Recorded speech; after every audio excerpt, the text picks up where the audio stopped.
Hello everyone, welcome to my YouTube channel Varta boom. आज के इस वीडियो में मैं स्वर्णा कुमारी आपके सामने एक वेब सीरीज लेकर आई हूँ। इस वेब सीरीज के माध्यम से हम शिक्षा जगत से जुड़े जाने माने हस्तियों से रूबरू होंगे।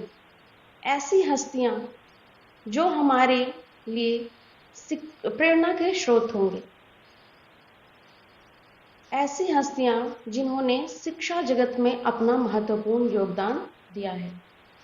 आज के इस वेब सीरीज के पहले वीडियो में हम एक ऐसी हस्ती से रूबरू होंगे जो दिखने में बिल्कुल ही साधारण व्यक्तित्व के हैं, लेकिन प्रतिभा के धनी हैं। एक ऐसी हस्ती जिन्होंने कड़ी मेहनत और काबिलियत के दम पर अपना लोहा मनवाया है। एक ऐसी हस्ती से आज हम मिलने वाले हैं जो छात्र छात्राओं के लिए प्रेरणा के स्रोत हैं। इन्होंने ना सिर्फ कड़ी मेहनत बल्कि अपने कुशल मार्गदर्शन से छात्र छात्राओं और शिक्षक शिक्षिकाओं को ये सिखाया है कि मेहनत के दम पर सफलता किस प्रकार से हासिल की जा सकती है। तो आइए मिलते हैं ऐसे ही प्रतिभावान व्यक्ति से जिन्होंने सफलता हासिल की, और आज हम उनसे जानेंगे कि किस प्रकार से इन्होंने सफलता प्राप्त की, इनकी सफलता का राज क्या है। इन्होंने ना सिर्फ हजारीबाग बल्कि पूरे झारखंड में अपना लोहा मनवाया है। इन्होंने नामी गिरामी कॉलेजों को पीछे छोड़ दिया है और पूरे झारखंड में अपना नाम दर्ज करवाया है, अपना डंका बजवाया है। तो मिलते हैं इस प्रतिभावान व्यक्ति से, इंटर साइंस कॉलेज के प्राचार्य श्री बसंत कुमार झा सर से, और जानते हैं कि इनकी सफलता का राज क्या है।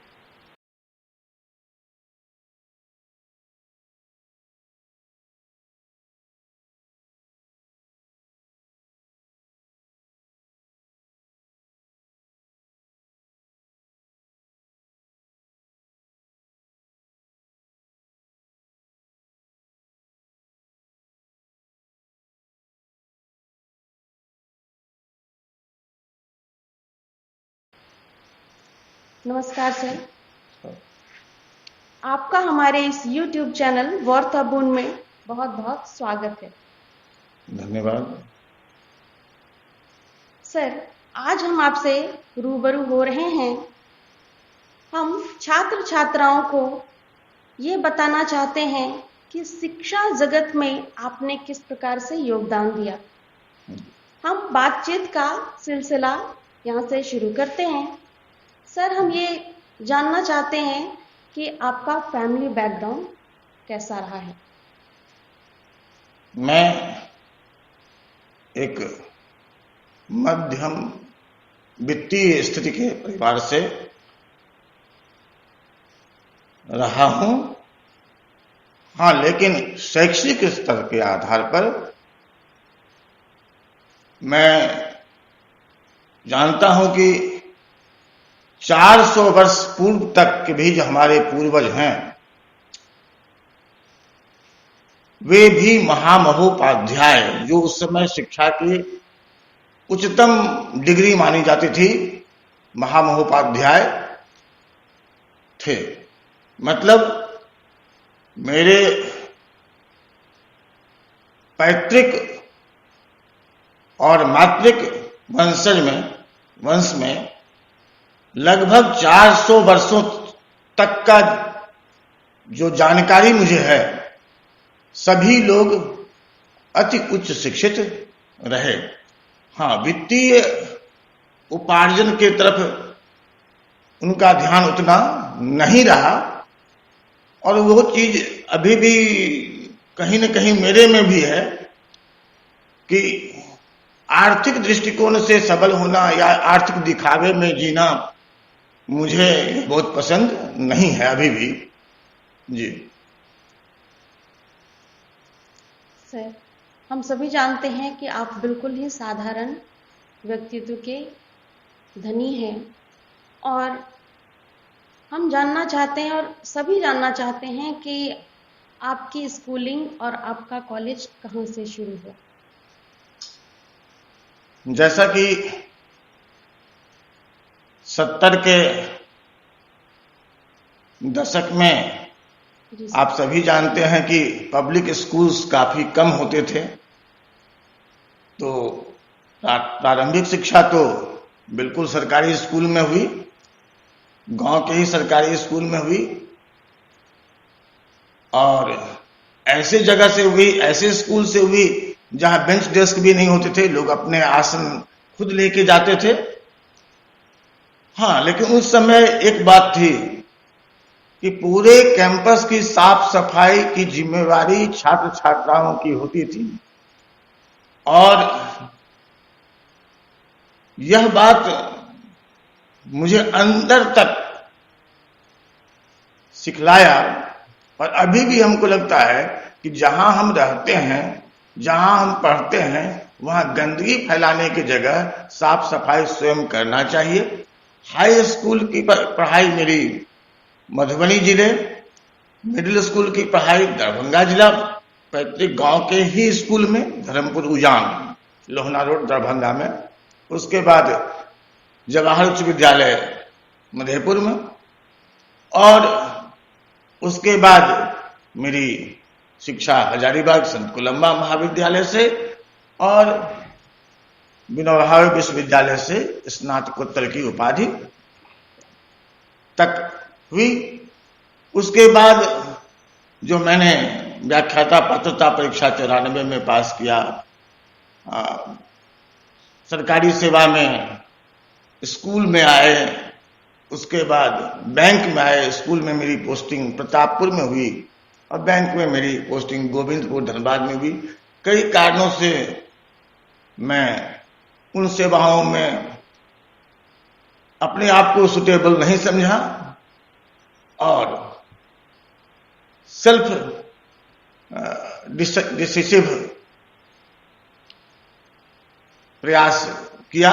कॉलेज की स्थापना तो बहुत बाद में हुई, मतलब लगभग दोनों नौकरियां छोड़ने के बाद 11 वर्ष के बाद, लेकिन उस 2 साल के बाद साइंस एकेडमी की स्थापना की गई और उसी को उत्तरोत्तर इंटर साइंस कॉलेज में बदला गया। धन्यवाद सर इस जानकारी के लिए। सर, साइंस एकेडमी के बारे में हमें कुछ बताइए। जी, रांची एक्सप्रेस में मैंने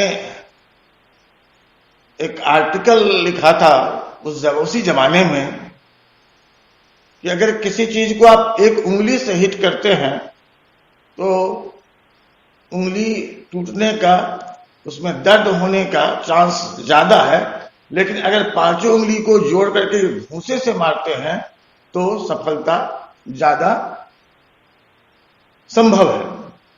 तो मैं उस समय के हजारीबाग के परिदृश्य को देख रहा था कि लोग फिजिक्स के लिए अलग जगह, केमिस्ट्री के लिए अलग जगह, मैथमेटिक्स के लिए अलग जगह, बायोलॉजी के लिए अलग, इस तरह से दिन भर भटकना, थिन पेपर्स इकट्ठा करना, और जिसके चलते आउटकम बहुत अच्छा नहीं था। तो मुझे लगा कि 5 विषय को अगर एकत्रित कर दिया जाए, मतलब जितने भी साइंस के सब्जेक्ट्स होते हैं उसको एकत्रित कर दिया जाए, एक ही जगह उसको स्टैंडर्ड पढ़ाई किया जाए, तो वह ज्यादा अच्छा रिजल्ट दे सकता है। और उस समय 96 से ही 2005 तक साइंस एकेडमी रहा, आंशिक रूप से 2008 तक रहा। काफी ज्यादा संख्या में उस जमाने में हजारीबाग के स्टूडेंट्स बहुत अच्छा सक्सेस किए। उसमें कई अभी रांची में नामी गिरामी डॉक्टर्स भी हैं, पटना के नामी गिरामी डॉक्टर्स हैं। तो साइंस एकेडमी की स्थापना का एकमात्र उद्देश्य था कि सभी विषयों का, सभी साइंस के सभी विषयों का एक जगह और 10 जगह पढ़ने के लिए, जाने के लिए साइकिलिंग का जो तनाव है, बार बार घर से निकलना, मैं ट्यूशंस व्यक्तिगत न होकर के एकत्रित रूप में देना साइंस एकेडमी का उद्देश्य था, और जिसमें यह काफी हद तक सफल भी रहा। जी सर, बहुत बहुत शुक्रिया। आपने यूनिटी इज स्ट्रेंथ का अनुपालन किया, शायद इसलिए सभी सब्जेक्ट को मर्ज किया आपने। सर, आगे हम ये जानना चाहते हैं और हमारे दर्शक भी ये जानना चाहते हैं कि क्या आपकी जिंदगी में ऐसी कोई घटना घटी या कोई ऐसी कहानी से आप प्रेरित हुए जिन्होंने आपको मजबूर किया कि सिंपल लिविंग और हाई थिंकिंग आप अपनाएं? जी, 3-4 चीजें या 5-6 बातें हम आपसे जिक्र करना चाहेंगे। जी सर। मैंने यशपाल की एक कहानी पढ़ी थी, दुख का अधिकार। दुख का अधिकार का सारांश यह है कि एक बड़े सेठ की बड़ी सी इंडस्ट्री थी, उनकी पत्नी का डेथ हो गया, तो 15 दिनों तक छुट्टी थी, श्राद्ध हुआ, उसके बाद सब कुछ संपन्न होने के बाद उसी इंडस्ट्री के बाउंड्री से सटे हुए एक सब्जी बेचने वाली थी, उसी दरमियान उसके पति की मौत हो गई सांप काटने से। उसके पास कफन के लिए पैसे नहीं थे, तो दूसरे से उधार लेकर उसने संस्कार किया और अगले दिन फिर दुकान पर बैठ गई, क्योंकि उसको तो सब कुछ करने के लिए तुरंत पैसे चाहिए। तो लोगों ने कहा कि एक वो कितना डिवोटेड और एक ये कितना। मुझे इसका बहुत गहरा असर पड़ा कि वो दिखावे की संस्कृति और ये यथार्थ। दूसरी बात, मैंने एक दोहा पढ़ा कि सबहि सहायक सबल के, निबल के को न सहाय, पवन जगावत आग को दीप ही देत बुझाए। ये जिस जमाने में मैंने पढ़ा, उसी जमाने से लगा हमको कि ये एक ब्रह्म वाक्य जैसा है कि दोनों तो दिया और आग, दोनों तो एक ही चीज का दो रूप है, एक सबल है, एक निर्बल है। वही तेज हवा का झोंका निर्बल को बुझा देता है और सबल आग को और ज्यादा उसको फैला देता है। ये तो भी जो बातें हमने पढ़ी, महाश्वेता देवी के एक रचना में है काक भुसुंडी, उसमें उन्होंने लिखा कि एक साथ आदृत, समादृत, अनादृत, तिरस्कृत। उस समय नहीं लगता था कि जो आदृत होगा वो अनादृत कैसे होगा, लेकिन अपने जीवन में मैंने इसे महसूस किया। कॉलेज खोलने के पीछे कई कारण हैं। एक तो मैंने 2 सरकारी नौकरी छोड़ दी। आर्थिक समृद्धि के हिसाब से साइंस एकेडमी मेरे लिए बेहतर होता, और साइंस एकेडमी उस समय काफी बड़े फैलाव की ओर था भी। लेकिन हमारे जो बच्चे होते थे, हम कॉलेजेस का नाम नहीं लेना चाहेंगे किसी कॉलेज का, उनके जिनको कॉलेज टॉपर के लिए कॉलेज ब्लू का सम्मान भी दिया बाद में, लेकिन उनके प्रैक्टिकल कॉपी साइन कराने के लिए हम लोगों को एड़ी चोटी का प्रयास करना पड़ता था। अब ये तो बहुत आश्चर्य लगता था कि हम उनके कॉलेजेस को रिजल्ट भी दे रहे हैं, हम उनका सम्मान भी कर रहे हैं, और लेकिन पता नहीं क्या मानसिकता थी। 1994 में व्याख्याता पात्रता परीक्षा में पूरे झारखंड से सिर्फ 2 ही लोगों का, वर्तमान झारखंड से केवल 2 ही लोगों का हुआ था। जी सर। और उसके बाद भी मेरा सिलेक्शन नहीं हुआ। एकेडमिक रिकॉर्ड्स में मेरा हर जगह फर्स्ट डिवीजन है, तो उसके पॉइंट्स कमजोर नहीं थे। जी सर। और केवल 2 आदमी, तो ये एक अजीब तरह का माहौल बना। उससे मन में लगा कि कुछ नया करना चाहिए। एक महाविद्यालय में मेरा फाइनली ज्वाइन करने के लिए बुलाया भी गया। मैं गया भी समय से। शाम में कहा गया कि आपको ज्वाइन करना है। सुबह गया तो कहा गया आपको नहीं रखा जाएगा, आपको छोड़ के किसी को भी रखा जाएगा। बड़ा दुख हुआ। तो जैसे चाणक्य ने अपना शिखा खोल दिया, तो उसी तरह से मैं उस महाविद्यालय के गेट से निकलते निकलते सोच लिया कि अब बहुत हो गया, अब इससे बड़ा महाविद्यालय बनेगा। और केवल दृढ़ इच्छा और आत्मविश्वास पर मैंने ठान लिया कि अब बनेगा, तो बना। जी सर, बहुत बहुत धन्यवाद। आपने अपनी आप बीती हमें सुनाई। सर, अब हम ये जानना चाहते हैं कि अभी कोरोना का समय चल रहा है, तो आपका जो क्लास है वो ऑनलाइन चल रहा है, और ऑनलाइन क्लास और ऑफलाइन क्लास में आपको क्या अंतर नजर आया सर? देखिए, अभी तक तो हम लोग परफेक्टली ऑनलाइन क्लास में नहीं जा सके हैं, ऑनलाइन क्लास की ओर जा रहे हैं। जी सर। अभी ज्यादातर क्लास हम लोग YouTube के थ्रू है। जी सर।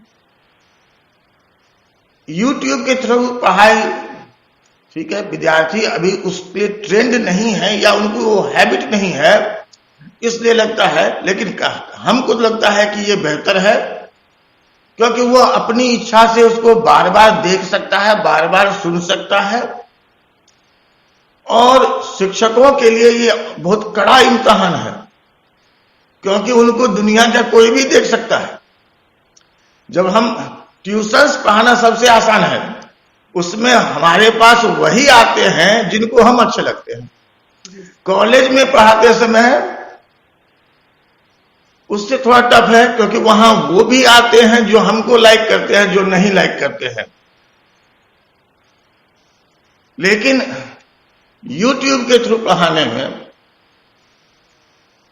क्या होता है कि वो भी देखते हैं जो हमसे ज्यादा जानते हैं, वो भी देखते हैं जो हमसे कम जानते हैं, वो भी देखते हैं जो हमको सिखा सकते हैं, और वो भी देखते हैं जो हमको पढ़ा चुके हैं, जो हमारी हर एक गलती पर नजर आज भी रख सकते हैं। तो इसलिए शिक्षकों के लिए बहुत चुनौतीपूर्ण है। हाँ, ऑनलाइन क्लास की जो बात है, कॉलेज अभी उस तरफ जा रहा है। क्योंकि क्यों नहीं जा पाया, उसकी 2-3 वजह है।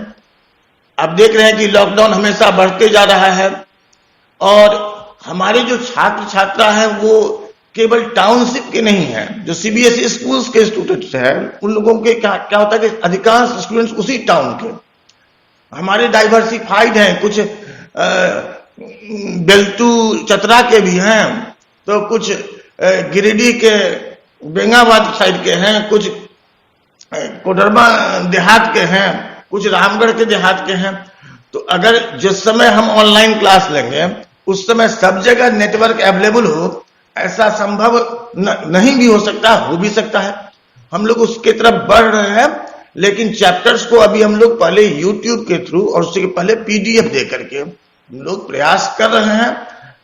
शिक्षकों के लिए ज्यादा चिंतनीय है कि वो ज्यादा से ज्यादा अच्छा परफॉर्म करें, और विद्यार्थी के लिए भी काफी अच्छा है कि वो रिपीट करके पढ़ सकता है। और कभी कभी हमको लगता है कि जितना खर्च में वो साल भर लॉज में रहता है और शारीरिक कष्ट दे करके खाना बनाता है, उतना खर्च में अगर वह एक स्मार्ट टीवी ले ले 30 इंच 40 इंच का, तो आराम से पढ़ सकता है YouTube के थ्रू से। ऑनलाइन क्लासेस भी जब होगा तो कर सकता है।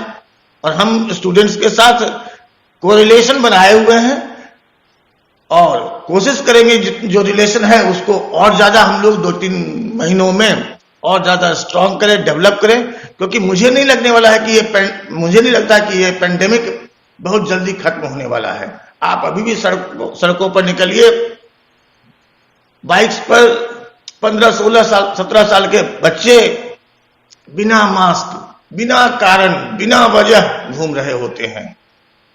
तो लोगों में जो भय हो, या भय नहीं तो कम से कम आत्मरक्षा की प्रवृत्ति होनी चाहिए, समाज के प्रति उत्तरदायित्व होना चाहिए, वो दिखता नहीं है। तो दिखता नहीं है तो फिर संक्रमण कम होने का भी नाम नहीं ले रहा। आप देख रहे हैं कि प्रतिदिन संक्रमण का रेट बढ़ रहा है पूरे भारतवर्ष में, तो इसलिए ये काफी लंबा चलेगा। जी सर, आपने हमें 2 बातें सिखाई कि ऑनलाइन क्लास और ऑफलाइन क्लास दोनों का अपना अपना अलग अलग महत्व है और दोनों में कुछ फायदे हैं और दोनों में कुछ ना कुछ नुकसान है। और दूसरी बात हमें ये सिखाई कि लॉकडाउन के इस माहौल में हमें अननेसेसरी यानी बेवजह इधर उधर बिना मास्क के नहीं भटकना चाहिए या घर से बाहर निकलना ही नहीं चाहिए।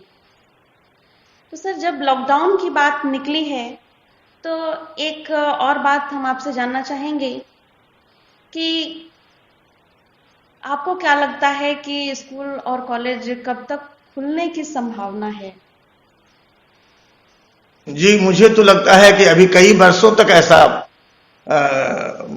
जिंदगी वर्चुअल ही चलेगा, स्कूल्स और कॉलेजेस के खास करके, क्योंकि किसी धार्मिक प्रतिष्ठान को खोल दिया जाए तो वहां जाना मजबूरी नहीं कहलाता है, लेकिन स्कूल्स कॉलेज खुल जाएंगे तो वहां जाना का अनिवार्यता हो जाती है। तो इसलिए हमको नहीं लगता है कि अभी कुछ वर्षों तक पूर्व स्थिति में आने की कोई संभावना है। जी सर। सर, अब कुछ कॉलेज की बातें कर ली जाए। हमें पता है कि इंटर साइंस कॉलेज एक ऐसा कॉलेज है जो हमें बहुत ही बेहतरीन रिजल्ट देता है। तो आप हमें बता सकते हैं सर कि इस साल का रिजल्ट आपका कैसा रहा? 2007 में हमारा पहला रिजल्ट आया था।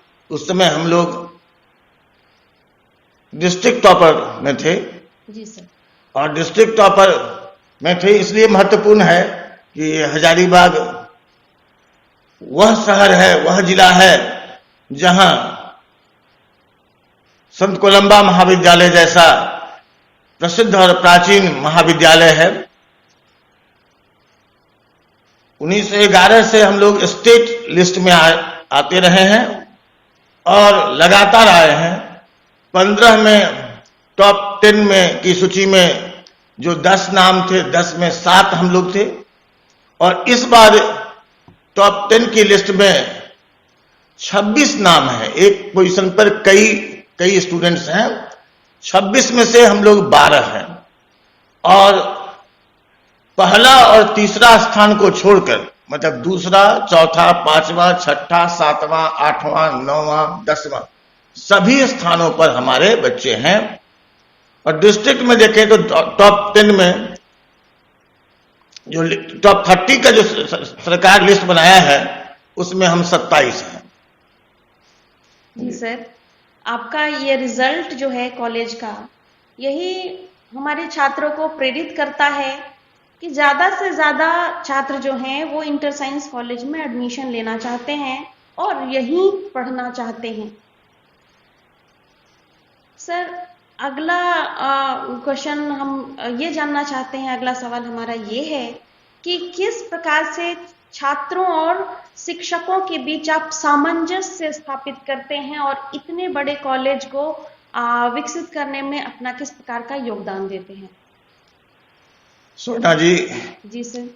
आप भी इस महाविद्यालय के शिक्षिका के रूप में, परीक्षा नियंत्रक के रूप में 7 वर्षों तक सक्रिय और सतत योगदान दिया। जी सर। और कभी भी आपको नहीं लगा होगा कि मैं बॉसिज्म करता हूं। नहीं सर, बिल्कुल भी नहीं लगा कभी भी। हाँ, मेरा मानना बस एक ही है कि नो कॉम्प्रोमाइज विथ क्वालिटी।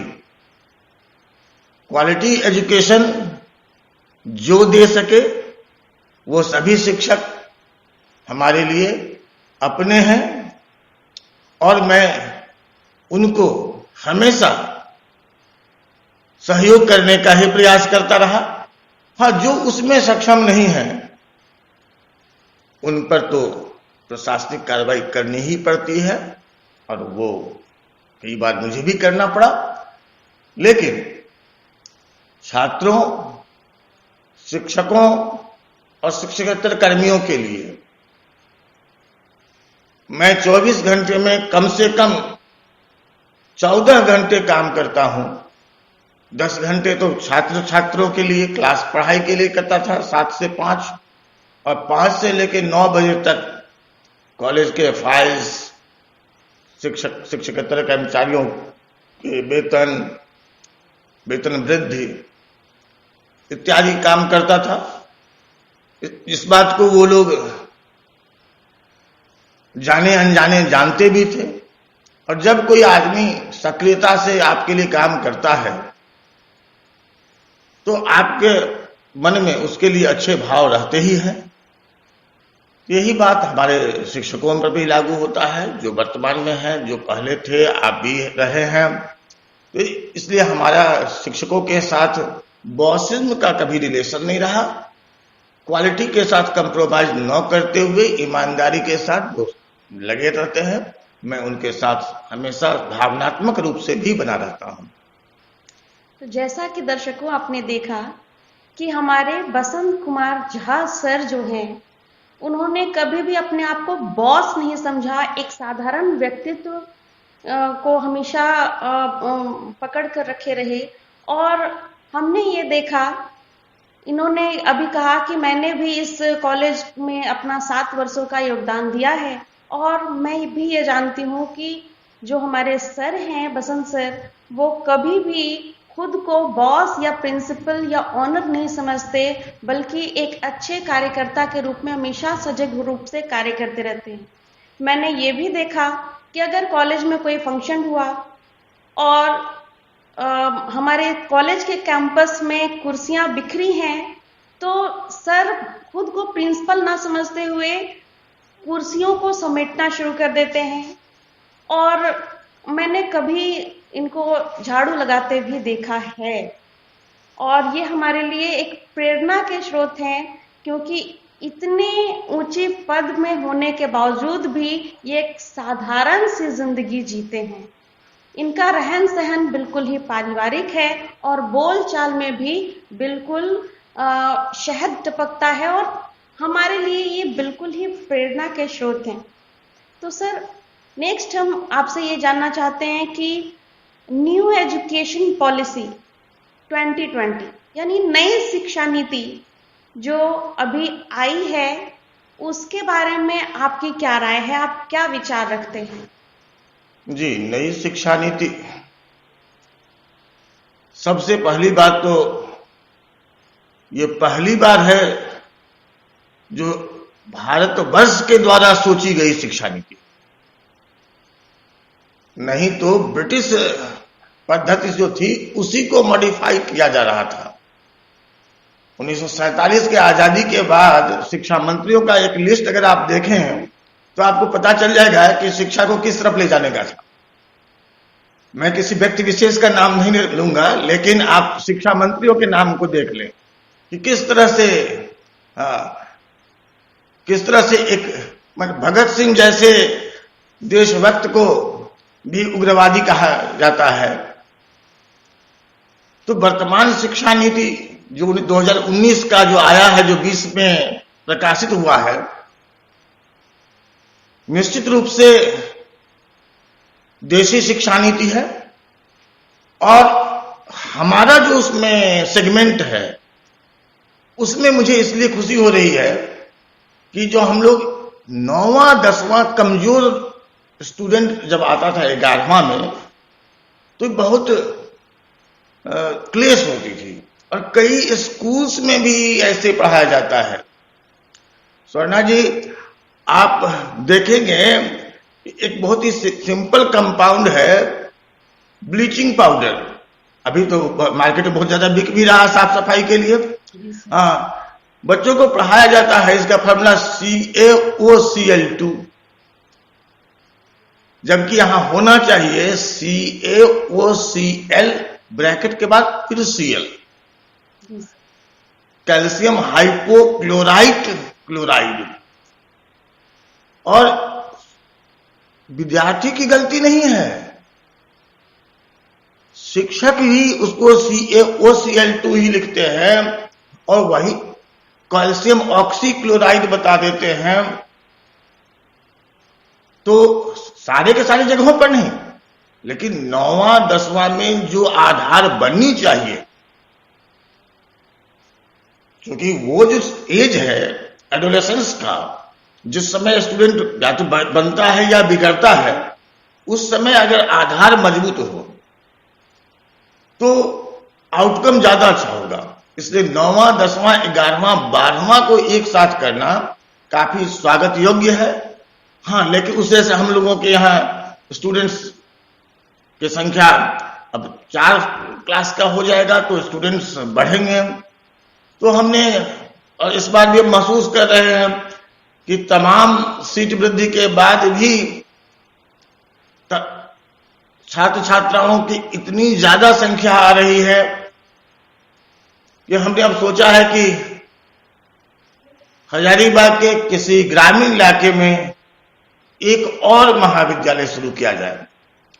और मैं पहली बार किसी से ये बात शेयर कर रहा हूं। आज रात को ही मैं इस पर चिंतन कर रहा था, और कल 15 अगस्त है, स्वतंत्रता दिवस का दिन है। सामान्य कार्यक्रम छोटा मोटा होगा यहां, इस बार तो सब कुछ संक्षिप्त ही होगा। उसके बाद मैं 1-2 जगह पर जाऊंगा जमीन के सिलसिले में, और मुझे उम्मीद है कि 5 सितंबर तक या 5 सितंबर जो अगला शिक्षक दिवस है, उस पर हम इसको ऑफिशियली अनाउंस करें कि कॉलेज कहां होगा, क्या नाम होगा और कब से उसमें वर्ग प्रारंभ होंगे।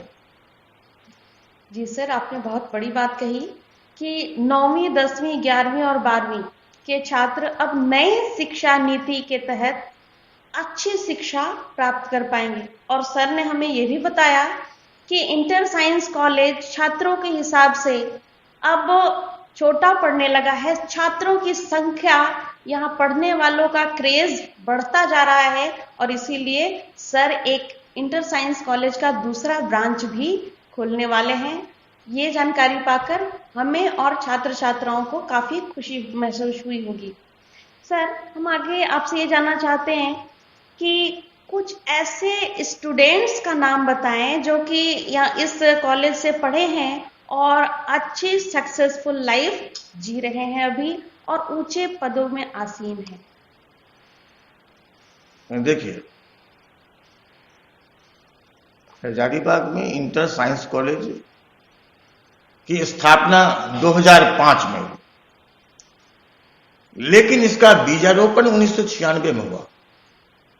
इसलिए हकीकत में साइंस एकेडमी और इंटर साइंस कॉलेज को अलग करके नहीं देखा जा सकता है। जी सर। क्योंकि मदर ऑर्गेनाइजेशन साइंस एकेडमी थी। 2005 में 25% कन्वर्सन हुआ इंटर साइंस कॉलेज में, और 6 में 50%, 7 में 75% और 8 में पूर्ण रूप से inter science college science academy स्थगित कर दिया गया। तो इसलिए पूरे को देख करके अगर हम लोग देखें तो 1-2 नहीं, और उसके लिए तो हमको फिर एक एलुमिनाई बना करके हमको लिस्ट आपको देना होगा, क्योंकि किसी का एक का नाम लेंगे दूसरे का छूट जाएगा। तो कई प्रशासनिक सेवा, भारतीय प्रशासनिक सेवा से लेकर के डॉक्टर्स, इंजीनियर्स और अन्य सेवाओं में उच्च पदों पर हैं। उस समय के छात्र कई विदेशों में अच्छी सेवा में हैं। तो कुछ का नाम बताने के बजाय फिर कभी मौका मिलेगा तो हम आपको पूरी लिस्ट के साथ बताएंगे, जिससे कि किसी एक का भी छूट जाए तो उसको लगेगा कि हाँ, मुझे याद नहीं रखा गया। जी सर, बहुत बहुत शुक्रिया आपका। यानी कि इंटर साइंस कॉलेज ने इतनी बड़ी संख्या में छात्रों को सक्सेसफुल लाइफ लीड करने का मौका दिया है कि इस छोटे से सवाल जवाब के श्रेणी में इन्हें नहीं रखा जा सकता। उसके लिए एक अलग से इंटरव्यू लेना पड़ेगा बसंत सर का। और हम सर आगे आपसे ये जानना चाहेंगे कि हमारे इस कॉलेज में छात्रवृत्ति की क्या सुविधा है, और जो टॉपर्स होते हैं उनको क्या गिफ्ट या रिवार्ड आप लोग प्रोवाइड करवाते हैं? जी, छात्रवृत्ति जो सरकार की तरफ से है, जो ओबीसीज, एससी, एसटीज, माइनॉरिटीज के लिए है, वो तो कल्याण विभाग से मिलता ही है। जी सर। नए पैटर्न में हमने शुरू किया है कि इंटरनल एग्जामिनेशंस में हर सेक्शन के टॉपर्स को हर सब्जेक्ट में, हर सेक्शन के 101 और उसी सब्जेक्ट में इंटरनल एग्जाम में हाईएस्ट पर 501 कैश। उसके बाद फाइनल रिजल्ट में जो स्टेट टॉपर्स में आते हैं, तो अगर पहला टॉपर होगा तो उसको 51,000 रुपये, 51,001 रुपये, सेकेंड, थर्ड, फोर्थ, फिफ्थ वाले को 25,001 और अन्य स्थान आने वाले को 15,001 रुपया। केवल इतना ही नहीं, केवल टॉपर्स का ही सम्मान नहीं, 80% से ऊपर जो लाएंगे, चाहे उसकी संख्या, इस बार संख्या लगभग 200 के पार है, 80% से ऊपर लगभग 200 के पार है, तो उन सबों को भी 1,001 रुपये और प्रशस्ति पत्र मिलेगा। इस बार लगता है कि कार्यक्रम करके संभव नहीं होगा, लेकिन उन लोगों को ऑनलाइन जोड़ करके और उनके अकाउंट्स में पैसे ट्रांसफर करके सर्टिफिकेट्स उनके रखे रहेंगे। जब उनको संभव होगा, जैसे भी संभव होगा, उन तक हम पहुंचाने का प्रयास करेंगे, या वो जब आएंगे तो ले लेंगे। हमारा प्रयास केवल एक टॉपर होना नहीं है। हम बार बार कहते हैं कि स्टेट टॉप में 10 आने से ज्यादा खुशी हमको उस दिन होगी जिस दिन एक भी स्टूडेंट फेल न करेगा, क्योंकि सफलता की जिम्मेवारी तो हम लोग ले लेते हैं कि यहाँ के लोग, इतने लोग टॉप किए, इतने लोग पास किए, ऐसा, लेकिन इतने लोग फेल किए, उसकी जिम्मेवारी कौन लेगा?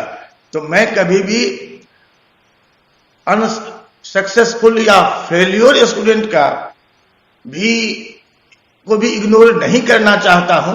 हालांकि हमारे यहाँ फेल वही होते हैं जो क्लास में इरेगुलर होते हैं, जो ट्यूशंस की मृग मरीचिका में अपना समय व्यतीत करते हैं।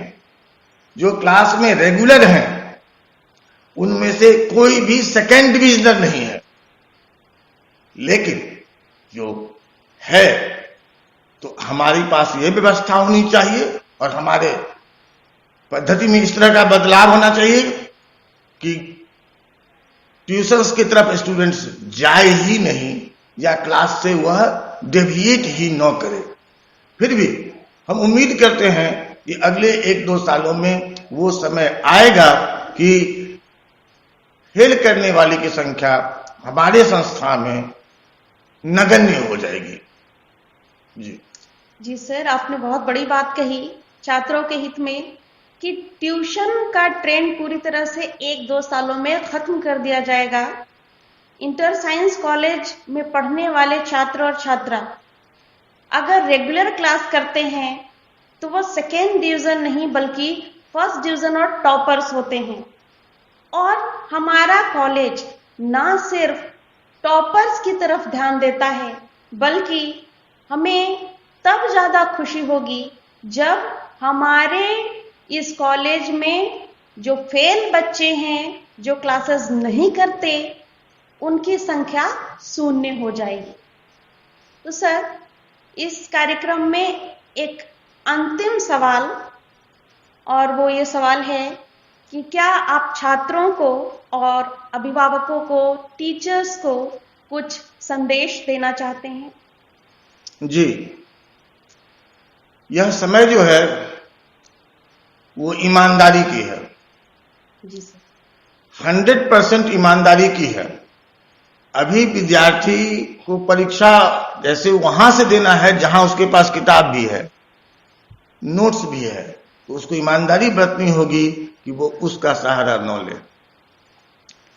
शिक्षक के लिए भी ईमानदारी की बात है, न केवल यूट्यूब के जरिए बल्कि ऑनलाइन क्लासेस में भी आपको स्टूडेंट्स के साथ स्टूडेंट्स के गार्जियंस भी देख रहे हैं।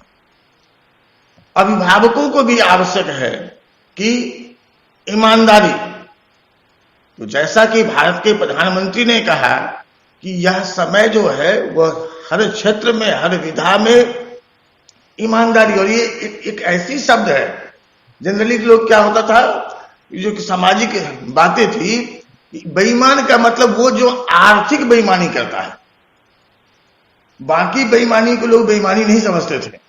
लेकिन सच्चाई ये है कि हर तरह की बेईमानी है। मान लीजिए हम अपने क्लास में 15 मिनट लेट जाते हैं, हर क्लास में 1 घंटे क्लास है, वहां 80 विद्यार्थी बैठा हुआ है, तो 80 गुना 15 मानव मिनट का मैंने नाश कर दिया, तो वो भी हमारी बेईमानी हुई। अभी हम अगर मास्क लगा करके नहीं चलते हैं सार्वजनिक जगहों पर और उसके चलते संक्रमित होते हैं या संक्रामक होते हैं, संक्रमण के कारक होते हैं, तो वो भी बेईमानी है। अगर अभिभावक अपने बच्चों के, सारे के सारे अभिभावक बच्चे से ज्यादा पढ़े हों ऐसा जरूर नहीं है, लेकिन हर अभिभावक ज्यादा अनुभवी जरूर होंगे, तो ईमानदारी पूर्वक उन पर नजर रखें। विद्यार्थी ईमानदारी पूर्वक अपने कर्तव्यों का निर्वहन करें, और ये देखना होगा भारतवर्ष में कोई हिंदू है, कोई मुसलमान है, कोई क्रिश्चियन है इत्यादि। अब हिंदुओं में भी कोई ब्राह्मण है, कोई सवर्ण है, कोई नीचे जाति का कहलाता है, तो पॉलिटिक्स के लिए दलित, महादलित वगैरह बनता है। इस तरह का जो बाइफर्केशन है वो समाप्त करने का प्रयास होना चाहिए। जैसे हम लोग कहते हैं कि ही इज ब्रिटिशर, उसी तरह से सारे जाति भेद मिटा करके हम लोगों में भारतीयता, पैट्रियटिज्म हम लोगों के देश में डेवलप जो नहीं होने दिया गया, ये सब राजनीतिक कारणों से, और इसका मूल शिक्षा है। और ये किस तरह से किया गया वो आप आजादी के समय से शिक्षा मंत्रियों के नाम देख लीजिए, आपको पता चल जाएगा कि ये कितनी बड़ी साजिश थी। अब ये समय आ गया है कि उससे पार पा करके एक भारतीयता की तरफ हम लोग बढ़ें, और निश्चित रूप से जो वर्तमान समय है, हमको लगता है कहीं न कहीं से ये तृतीय विश्व युद्ध है, आर्थिक समर है, देशों को पंगु बनाने का प्रयास है। कौन कर रहा है इससे कोई मतलब नहीं, लेकिन वास्तविकता यह है कि देशों को पंगु बनाने का, भारतवर्ष पर जब कभी विपदा आई है, भारतवर्ष ज्यादा सबल होकर के आगे आया है।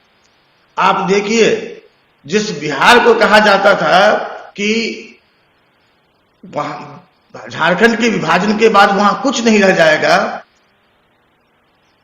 सारे राज्य अभी आप देख रहे हैं आबकारी विभाग, जिसको उत्पाद विभाग कहते हैं, वो टैक्स बढ़ा करके अपने फंड ले रहे हैं। वो अपना पूर्ण शराबबंदी करके भी जो डेवलपमेंट कर रहा है।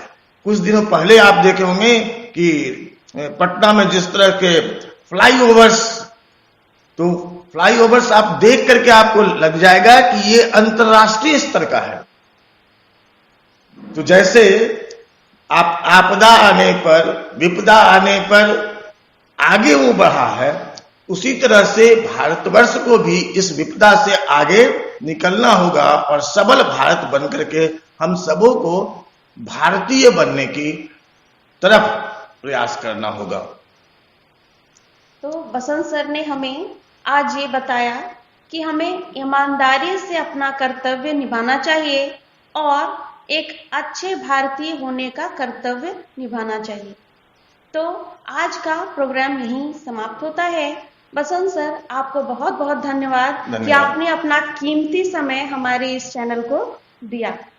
अगर आपको हमारा ये चैनल पसंद आया तो प्लीज़ इस चैनल को लाइक करें, शेयर करें, सब्सक्राइब करें और आप शिक्षा जगत के किन व्यक्तियों से आगे मिलना चाहते हैं ये कमेंट करके हमें बताएं।